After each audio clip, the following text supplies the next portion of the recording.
Fourth point क्या है, number of orbitals in a subshell is given by 2l+1, ये हो गया। अब अच्छा एक चीज और याद रखनी, ईच ऑर्बिटल कैन एकोमोडेट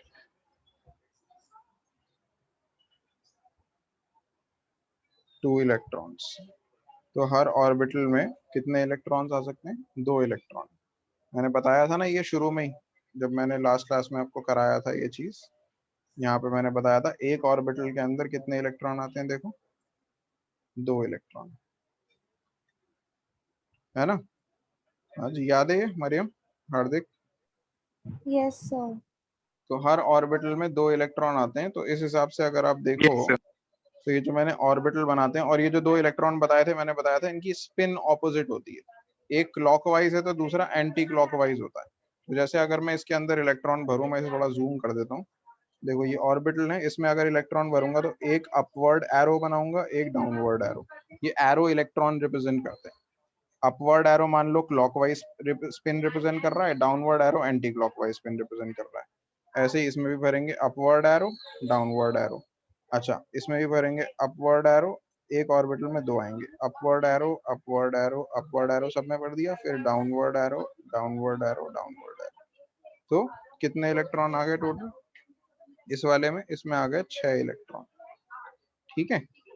अच्छा ये एरो जो है तुम हाफ एरो भी बना सकते हो, जैसे मैं ऐसे ऐसे बना रहा हूँ ना, तुम ऐसे बनाने की जगह ऐसे भी बना सकते हो, हाफ एरोज। ठीक है, जैसे इसमें बना के दिखाता हूँ, ये ऐसे भी बना सकते हो, हाफ एरोज भी बना सकते सर हो।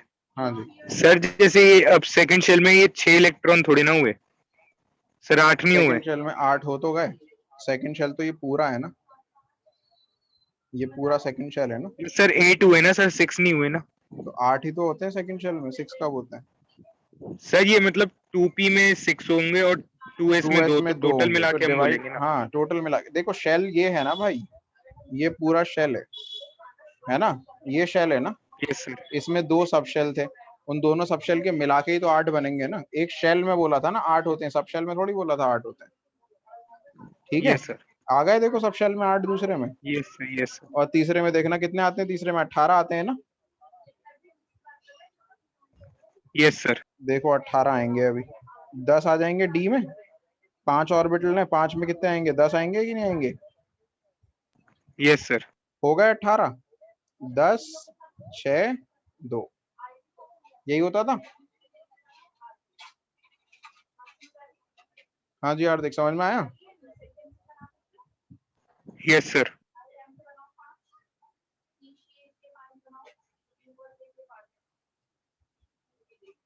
अब फोर्थ शेल में कितने इलेक्ट्रॉन आते हैं मरियम?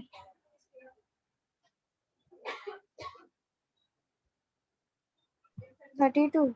32, देखो 32 आएंगे, 2 इसमें आ गए, 6 इसमें आ गए, 10 इसमें आएंगे तीसरे वाले में। एफ और एफ सब शेल में कितने इलेक्ट्रॉन भरे जाएंगे? अगले वाले में कितने आएंगे? इसमें आ गए 10, 14। 14, क्योंकि 7 ऑर्बिटल्स हैं उसके अंदर। 1 2 3 4 5 6 7 8 9 10 11 12 13 एंड 14। तो टोटल मिला के 14 इलेक्ट्रॉन्स इसमें आ गए। ठीक है, तो आ गए 32 इलेक्ट्रॉन टोटल। Yes sir. हाँ जी, अंश क्लियर है, ये बात समझ में आ गई? अक्षत तुम्हें भी समझ में आया?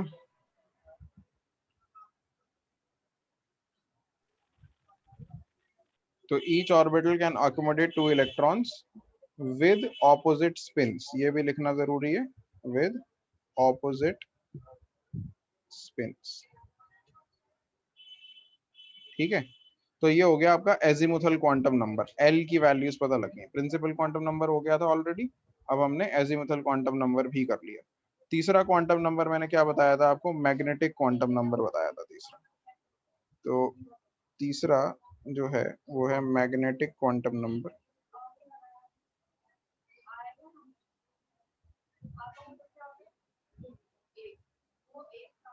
इसको रिप्रेजेंट करते हैं m सब्सक्रिप्ट में स्मॉल l, ये सिंबल होता है इसका।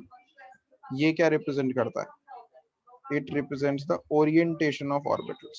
It represents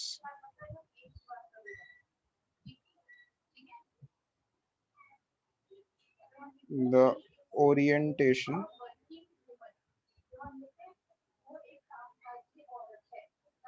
of orbitals.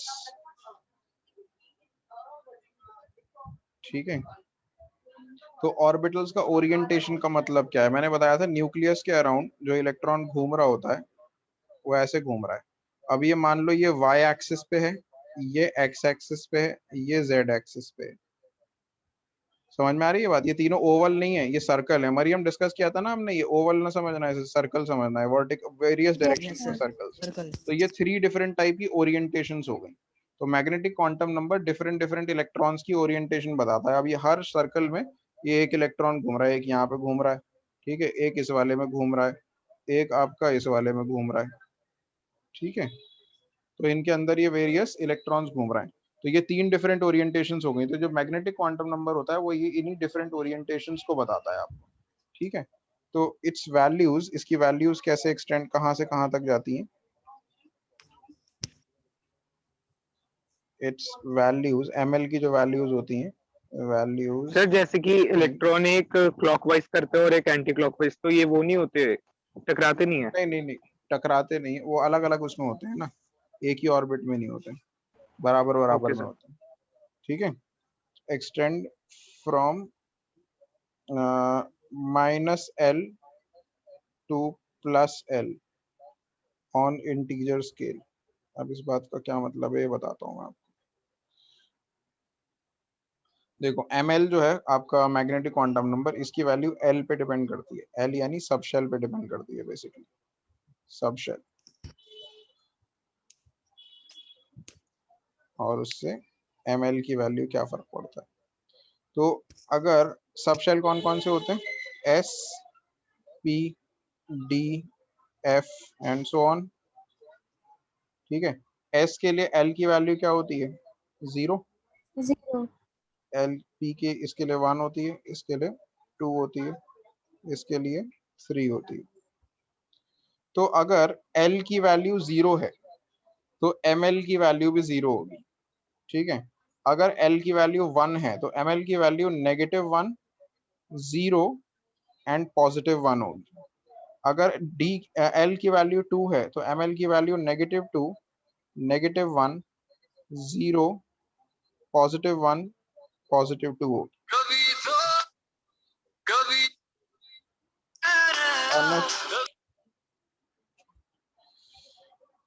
हार्दिक बताओ ml की वैल्यू क्या होगी यहाँ पर? सर -3, -2, -1, 0, 1, 2, 3। ठीक है, -1, 0, 1, 2, 3 नहीं बोलेंगे, +1, प्लस लगाना जरूरी है यहाँ पर, ठीक है। पॉजिटिव साइन कुछ रिप्रेजेंट कर रहा है यहाँ पे, तो यहाँ से प्लस का मतलब ये नहीं है, आप इग्नोर कर सकते हो उसे। पॉजिटिव लगाना जरूरी है, साइन लगाना जरूरी है, ठीक है। मरियम समझ में आई ये बात? Yes, sir. अब देखो ये वैल्यूज क्या रिप्रेजेंट कर रही हैं, ये डिफरेंट ऑर्बिटल्स की ओरिएंटेशन रिप्रेजेंट कर रही हैं। एस में कितने ऑर्बिटल्स होते हैं? एक ही होता है ना, तो ये एक ओरिएंटेशन रिप्रेजेंट कर रहा है, 0। 0 मतलब एक सिंगल ओरिएंटेशन है स्फीयर की फॉर्म में। इसमें पी में कितने होते हैं? 3 होते हैं। तो तीनों की 3 डिफरेंट ओरिएंटेशंस है। जो 3 ऑर्बिटल्स हैं, एक की ओरिएंटेशन -1 रिप्रेजेंट कर रहा है, दूसरे की 0 और तीसरे की +1। तो अगर मैं इनको नंबर देना चाहूँ, इन 3 को मैं ऐसे करके नंबर दे सकता हूँ कि ये पहला वाला जो है ये -1 है, दूसरा वाला 0 है, तीसरा वाला +1 है। ओरिएंटेशंस इनकी ये हैं, ठीक है। इसकी ओरिएंटेशन -1 है, इसकी 0 है, इसकी +1 है, और जरूरी नहीं है इसी ऑर्डर में ही देनी है। 3 अलग अलग ओरिएंटेशन है, ये -1 है, ये 0 है, ये +1 है, ऐसे भी कर सकते हो। या ये +1 है, ये -1 है, ये 0 है, कोई भी, तीनों अलग अलग होनी चाहिए बस। समझ में आई बात? ऐसे ही जो d ऑर्बिटल है, d ऑर्बिटल में d सबशेल में कितने ऑर्बिटल होते हैं? 5 होते हैं। वो 5 ऑर्बिटल की 5 डिफरेंट ओरिएंटेशन है, 1, 2, 3, 4, 5। तो देखो ये 5 डिफरेंट ओरिएंटेशन है। कैसे 5 डिफरेंट ओरिएंटेशन है? ये 5 ऑर्बिटल में बना देता हूँ, 1, 2, 3, 4, 5। तो क्या क्या ओरिएंटेशन है? -2, -1, 0, +1, +2। तो ये 5 different values are representing 5 different orientations. ठीक है मरियम, समझ में आई ये बात? Yes, sir. But sir, ये थोड़ा समझ नहीं आया. Like ये represent देखो ओरिएंटेशन का orientation मतलब मैं of समझाता हूँ, रुको orbits. जरा रुको। देखो एक्स वाई एक्सिस पता है ना, X axis Y axis Z axis. ये एक्स एक्सिस है, ये वाई एक्सिस है, और जेड एक्सिस क्या होती है? जो अंदर से बाहर की तरफ जा रही है। एक्स एक्सिस हॉरिजॉन्टल हो गई, वाई एक्सिस वर्टिकल हो गई, एंड जेड एक्सिस क्या हो गई? In and out. तो मान लो ये वाला जो ब्लू वाला इलेक्ट्रॉन था, ये एक्स एक्सिस पे घूम रहा था, ये सॉरी ये वाई एक्सिस पे घूम रहा था। ठीक है, ये जो ग्रीन वाला इलेक्ट्रॉन है ये एक्स एक्सिस पे घूम रहा है। ठीक है, और ये जो रेड वाला इलेक्ट्रॉन है ये जेड एक्सिस पे घूम रहा है। ठीक है, तो ये समझो ये पी ऑर्बिटल की बात हो रही है। फिलहाल मैंने 3 डिफरेंट ओरिएंटेशंस बताई है ना, तो 3 डिफरेंट ओरिएंटेशंस पी ऑर्बिटल में होंगी। पी ऑर्बिटल में ये 3 जो हैं, एक को हम बोल देंगे पी एक्स, ये जो पी ऑर्बिटल है इसमें एक को बोल देंगे पी एक्स, एक को पी वाई, एक को पी जेड। ठीक है, 3 ओरिएंटेशन है। P X, P Y, P Z के अलावा भी इनको, जैसे मैंने बोला, सबको हम न्यूमेरिक नेम देते हैं। अल्फाबेटिक नेम तो दे ही सकते हैं, P X, P Y, P Z.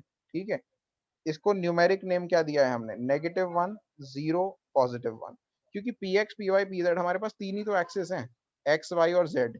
जब एक्सिस खत्म हो जाएंगे, अब जैसे यहाँ पे 7 डिफरेंट ओरिएंटेशन हैं, अब 7 डिफरेंट ओरिएंटेशन को क्या दोगे? P X, P Y, P Z तो खत्म हो गया तुम्हारा यहाँ पे, अब इसके आगे क्या दोगे?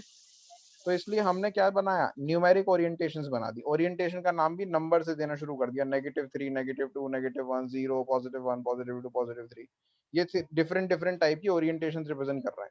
अब तुम सोचोगे ओरिएंटेशन कहाँ से आई जब एक्सिस खत्म हो गए? तो एक्सिस के बीच में भी तो ओरिएंटेशन हो सकती है। अगर मैं चाहूं तो क्या मैं ऐसा ओरिएंटेशन नहीं बना सकता इनके बीच में? कहीं यहाँ पर नहीं बना सकता? मैं बना सकता हूँ कि नहीं? हाँ मरियम।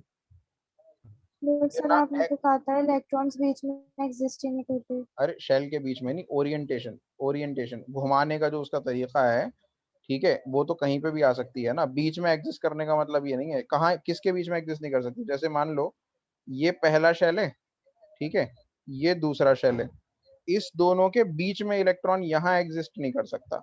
लेकिन ये पहला शेल जो है ये वर्टिकली ओरिएंटेड भी हो सकता है, यानी एक्स एक्सिस पे ओरिएंटेड भी हो सकता है, वाई एक्सिस पे ओरिएंटेड भी हो सकता है, जेड एक्सिस पे भी ओरिएंटेड हो सकता है। इसका रेडियस तो सेम ही रहेगा ना, और उसके Yes, अलावा sir. भी कहीं और ओरिएंटेड हो सकता है। ये पता नहीं कौन सा एक्सिस है, एक्स और वाई के बीच में कहीं, वाई और जेड के बीच में कहीं, जेड और एक्स के बीच में कहीं। समझ में आ रही है बात? बीच में का मतलब ओरिएंटेशन का बीच में। ठीक है, शेल्स के बीच में नहीं, शेल्स के बीच में एग्जिस्ट नहीं कर सकता इलेक्ट्रॉन, ऑब्वियसली नहीं कर सकता। ठीक है, तो ये जो वैल्यूज हैं Okay, sir. -1, 0, +1, -2, -1, 0, +1, +2, -3, -2, -1, ये क्या रिप्रेजेंट कर रही है? ये जो इलेक्ट्रॉन घूम रहा है उस इलेक्ट्रॉन के जो ऑर्बिट है, जो इलेक्ट्रॉन का शेल है या ऑर्बिट है, उसकी ओरिएंटेशन क्या है। आई बात समझ में? Yes, sir. जैसे सन के अराउंड, अगर ये बात क्लियर नहीं हुई है किसी को, जैसे ये सन है हमारी, ठीक है, सन के अराउंड कौन कौन से प्लैनेट है? सबसे पहले मर्क्यूरी घूम रहा है, सबसे पहले ये मर्क्यूरी है, ये घूम रहा है ऐसे करके, ये ऐसे घूम रहा है सन के अराउंड। ठीक है, फिर आपका वीनस घूम रहा है, ये वीनस आ गया, ये वीनस आ गया, ये घूम रहा है। अब वीनस जरूरी थोड़ी है कॉन्सेंट्रिक सर्कल ही बना रहा होगा इसके अराउंड, हो सकता है वीनस की ओरिएंटेशन इसके अराउंड तो घूम रहा है लेकिन थोड़ी सी ऐसे हो, डिफरेंट डायरेक्शन में हो। फिर अर्थ घूम रही है आपकी इससे बड़े सर्कल में, तो सर्कल अर्थ का बड़ा है लेकिन ओरिएंटेशन अर्थ की स्टिल डिफरेंट हो सकती है। समझ में आ रही है बात? ओरिएंटेशन का मतलब क्या है? वर्टिकली, हॉरिजॉन्टली, स्लांट, किस तरीके से घूम रहा है। हाँ जी हार्दिक, क्लियर है बात ओरिएंटेशंस की? Yes sir. तो सर मतलब इसका हमेशा बस न्यूमेरिकल नेम रहता है? हाँ, न्यूमेरिकल नेम हर किसी का देते हैं क्योंकि ओरिएंटेशंस तो इनफाइनाइट हो सकती है ना, तो अब कब तक P X, P Y, P Z करते रहेंगे?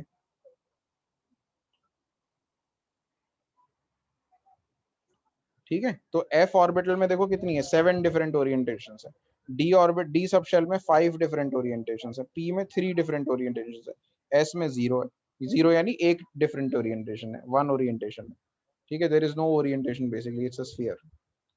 ठीक है, तो 7 ऑर्बिटल्स तो 7 ओरिएंटेशंस, 5 ऑर्बिटल्स तो 5 ओरिएंटेशन, 3 ऑर्बिटल्स तो 3 डिफरेंट ओरिएंटेशंस। क्लियर है ये बात? Yes Maryam sir. क्लियर है ना? हाँ ठीक है। हार्दिक समझ में आ गया? आगे बढ़े।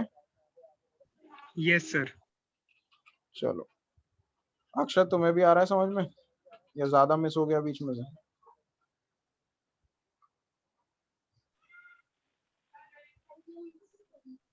अक्षत का नेटवर्क काफी खराब हो रहा है, आवाज क्लियर नहीं आ रही। चलो देख लेना यार, वीडियो देख लेना, अभी तुम्हारी आवाज मुझे आ ही नहीं रही है।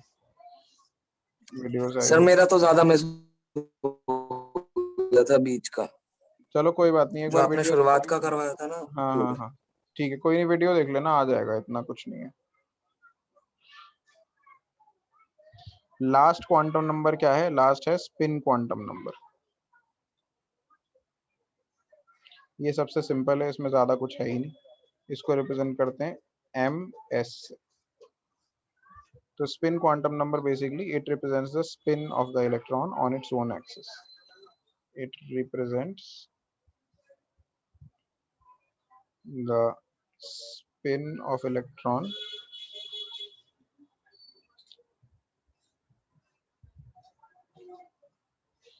अच्छा एक मिनट, मुझे ना उस क्वेश्चन में कंफ्यूजन हो गई थी। हार्दिक तुमने क्या पूछा था कि ऑपोजिट घूम रहे होते हैं तो वो टकराते नहीं है, ये बोला था तुमने? यस सर, कोलाइड नहीं होते। नहीं नहीं नहीं, तो तुमने क्वेश्चन ही गलत पूछा है। रुको मैं बताता हूँ, तुम्हारी बात का जवाब देता हूँ अभी।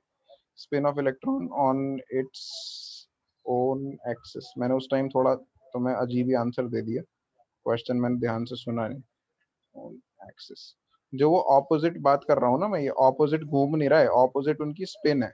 जैसे मान लो ये न्यूक्लियस है, ठीक है, ये उसके अराउंड शेल है, पहला शेल है। पहले शेल में कितने इलेक्ट्रॉन होते हैं? 2, 2। है ना?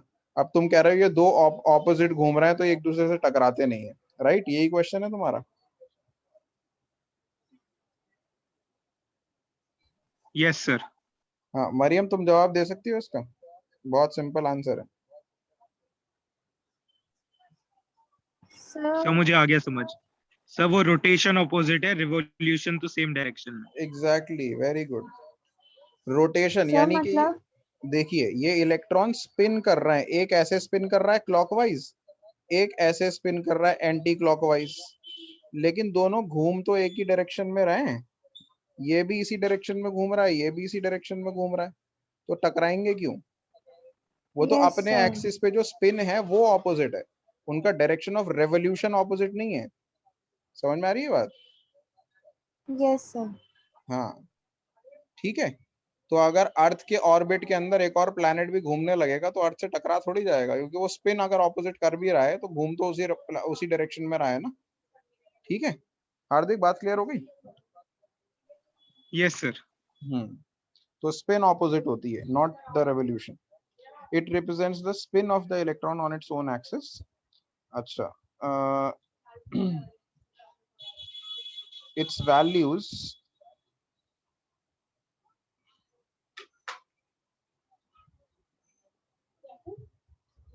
extend sorry its values are -1/2 and +1/2। अब स्पिन तो दो ही हो सकती है ना, क्लॉकवाइज या एंटी क्लॉकवाइज, है ना? तो दो ही वैल्यूज होती हैं ms की, तो ms की वैल्यू -1/2 हो सकती है। इसको आप चाहे तो क्लॉकवाइज बोल लो, मैं इसको क्लॉकवाइज बोल देता हूँ। अगर नेगेटिव या +1/2 को क्लॉकवाइज बोल देते हैं, चलो। +1/2 वैल्यू होगी तो क्लॉकवाइज है, और अगर ms की वैल्यू -1/2 हुई तो anti clockwise.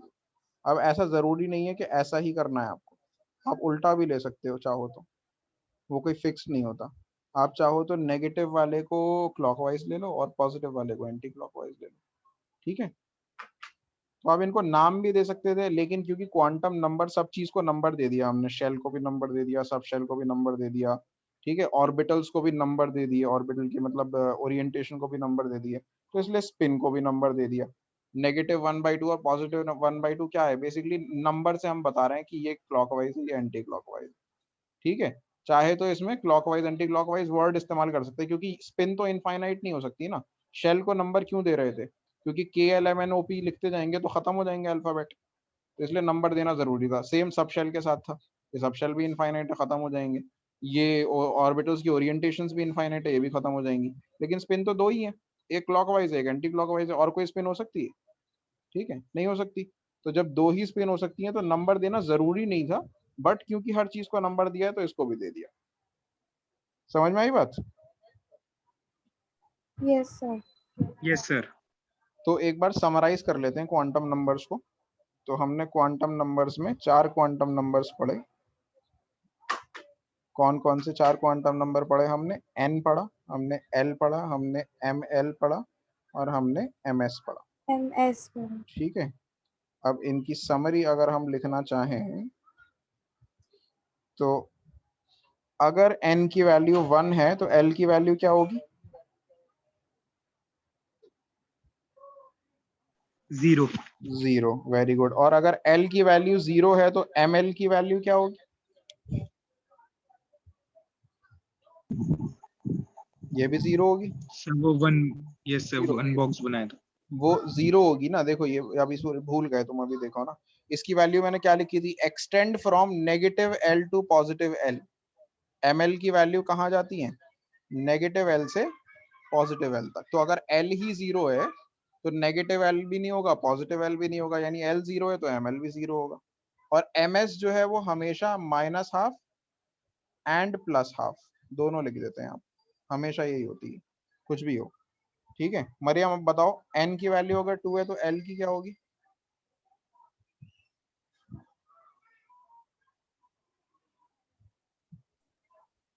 Sir 0 plus 0 0 and 1। 1। हाँ, बस 0 यस एंड सर। 1, राइट। अब ml की वैल्यू क्या होगी?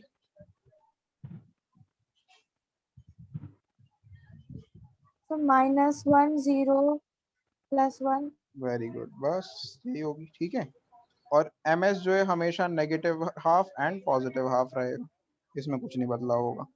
ठीक है, सर तो हम ये डिटेक्ट नहीं कर सकते कि कौन सा वाला एंटी क्लॉकवाइज जा रहा है, कौन सा वाला क्लॉकवाइज? क्लॉकवाइज आ रहा है। हाँ, जब हम ऑब्जर्व करेंगे तो कर सकते हैं, जब इलेक्ट्रॉन को ऑब्जर्व करेंगे तो कर सकते हैं। तो सर मतलब उसके लिए कोई पर्टिकुलर फॉर्मूला नहीं है? नहीं नहीं, कोई पर्टिकुलर फॉर्मूला नहीं है, हम उसे एक्चुअली ऑब्जर्व करके ही पता लगा सकते हैं। ठीक है, ओके सर। अक्षत आवाज आ रही है?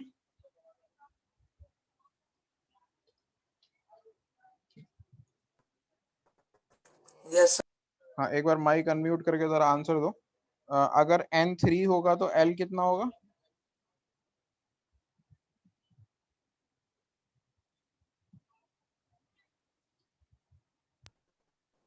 सर, मुझे समझ नहीं आया। अरे इसकी l देखो, इतना पैटर्न तो समझ लो। अगर n3 होगा तो l की वैल्यू जो है 0 1 एंड 2, यानी n से 0 से शुरू होगी और n से 1 कम रहेगी। ठीक है, ऐसे ही ml की वैल्यू जो है वो इसके हाईएस्ट नंबर से, l के हाईएस्ट नंबर के नेगेटिव इंटीजर से पॉजिटिव इंटीजर तक जाएगी। इसका हाईएस्ट नंबर 2 है तो इसकी वैल्यू -2, -1, 0, +1 एंड +2 ये होगी, और ये सेम ही रहती है हमेशा। ठीक है अक्षर, समझ में आई बात? यस सर, आ गई। कोई बात नहीं, शुरू से एक बार वीडियो देख लेना, अभी जो थोड़ा बहुत कंफ्यूजन है क्लियर हो जाएगा। हार्दिक, अगले वाले का क्या होगा जल्दी से बताओ, फोर्थ का? सर 0 1 2 3 0 1 2 3। और ml की वैल्यू? -3 -2 -1 0 +1 +2 +3। Very good. ठीक है, मरियम क्लियर है एकदम? Yes sir. ऐसे ही चलता जाएगा, और ये जो है ये सेम रहेगा, -2, -1/2, +1/2। तो ये थे हमने हमारे क्वांटम नंबर्स। ठीक है, नेक्स्ट क्लास में मैं आपको कॉन्फ़िगरेशन लिखनी और सिखा दूंगा। तो एक क्लास और कर लेंगे इस वीक में ऑनलाइन ही, बिफोर सैटरडे। सैटरडे संडे तो है ही ऑफलाइन क्लास, उससे पहले एक क्लास और करेंगे ताकि मैं कॉन्फ़िगरेशन लिखना सिखा दूं। फिर सैटरडे से हम 3rd चैप्टर शुरू कर पाएंगे आराम से। ठीक सर है एक जी। बार वो बेकरी का नाम बताना सर, कौन सी कह रहे थे आप, बल्ली मारा में? अलहाज बेकरी के बराबर में गली है, ठीक है, वहां ओके से आ सर। सकते हो। मैं बता दूंगा, एड्रेस पूरा बता दूंगा, ठीक है, जब होगी ना क्लास, अभी तो है टाइम। Yes sir. ठीक।